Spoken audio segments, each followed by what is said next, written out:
mga boss. So, kumusta na kayo mga boss? So, matagal-tagal na tayo hindi na naman nakakapag-video ano. So, ngayon lang makakapag-video na naman siguro tayo ngayon. So, ito nga palang circular. So, bale binuksan ko na ito. Review lang ito ngayon. Kasi hindi ko na video ito eh. So, share ko lang itong circular sauce para sa inyo. Lalo na yung mga karpintero dyan, yung mga nagagawa ng cabinet, mga katulad ko rin gumagawa ng ganyan. So, maganda ito mga boss na gamitin, So, bubuksan natin.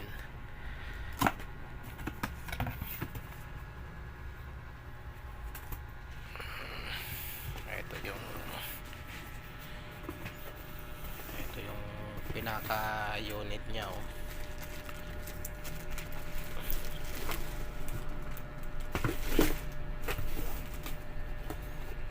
Tapos ito yung guide niya sa circular. So halos 200 mm lang ito. Tapos may brush ng kasama ito. So tinanggal ko lang, gawa ng sinipirit ko na ng lagayan, gawa ng hindi naman natin makagamit yun eh. Yun lang ang kasama nito. Tsaka itong manual, tsaka itong blade niya So ang blade nito mga boss ay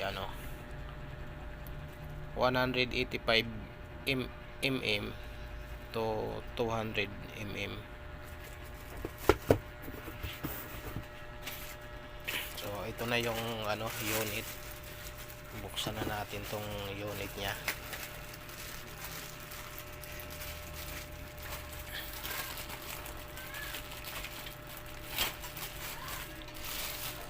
So mahirap nga pala yung walang tripod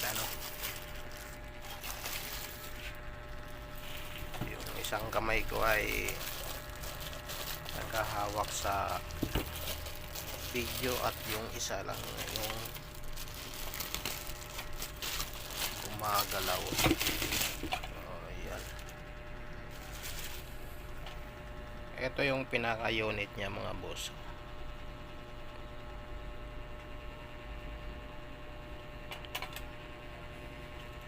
Ito yung trigger niya. Ito yung lock niya sa trigger niya Tapos ito naman yung front na handle niya. Tapos ito yung niya 1500 watts to 20 volts to 60 hertz. Ayan yung diameter ng blade niya Ayan ang pinakamaliit niyang blade o standard. So pwede naman yung so bali mapanda rin natin to at ikakabit ko yung blade. So wait lang muna. So ayan na mga boss, na ikabit ko na yung yung blade So pasensya na kayo, hindi ko na maipakita yung paano magkabit ng blade kasi wala akong tripod. So ganito na lang yung setup nyo. May etong Allen rings na ito, may pre naman niya ito. Ito yung previous niya So para yan dito. Ayan. Para siya dito. Yan. Pagpababa, pabukas yan pagpataas, pa higpit. So ito lang ang pipindito niya. Ito, press nyo lang ito na na lock button niya sa blade para hindi siya gumalaw o umikot. Yan lang ang ipipress nyo lang ganun para hindi siya umiikot. Kasi pagka hinigpitan mo linuwagan mo, iikot lang yung blade na yan, hindi mo yan matatanggal. So ito yun, ito lang yan sa baba, makikita nyo yan. Tapos ito yung 45 degree nya, no? So adjustable naman yan. Yan, ganyan. Tapos pwede nyo ng pwede nyo ng i-45 yan. Yan. So hindi ko ito. Ayan yan. Ayan. So yan, naka 45 degree na yan. So naka tayo na yung natin circular. So so ayan na yan, 45 degree nya. So ito naman yung niya, guide nya.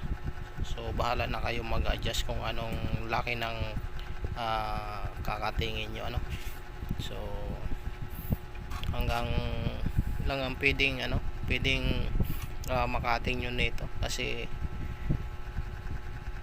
bakit 10 mm plus nasa 3.5 yata itong na ito, mula rito sa sa blade. 3.5 to 3.8, yan ang pinaka maximum niya sukat. Iba-iba naman yung yung sa Makita 3.5 yata, sa Lotus 3.8, dito kay Powerhouse di ko lang alam kung ilang mm ito mula dito sa so susukatin natin para makita natin.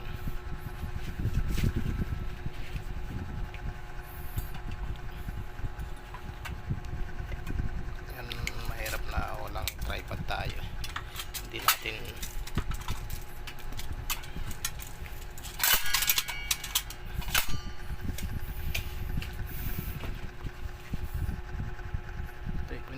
so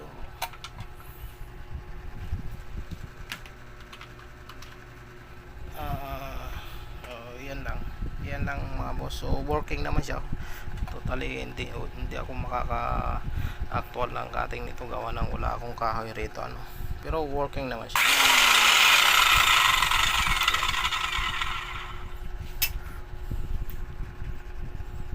1,500 watts. So ito yung ng unit niya mga boss. Ito PHCS C 8008X. So ito yung niya, power niya, output power. So napakaganda nito mga boss sa sa pangkating ng kahoy,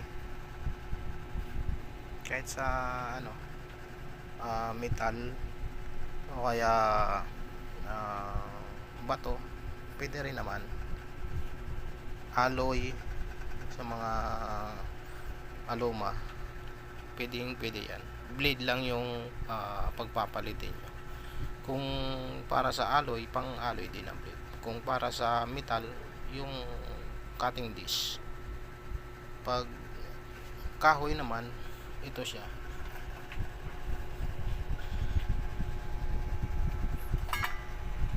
May mas mga mapipino pa ang mga ngipin dyan So ito lang ito medium, may pinaka-pino pa dyan.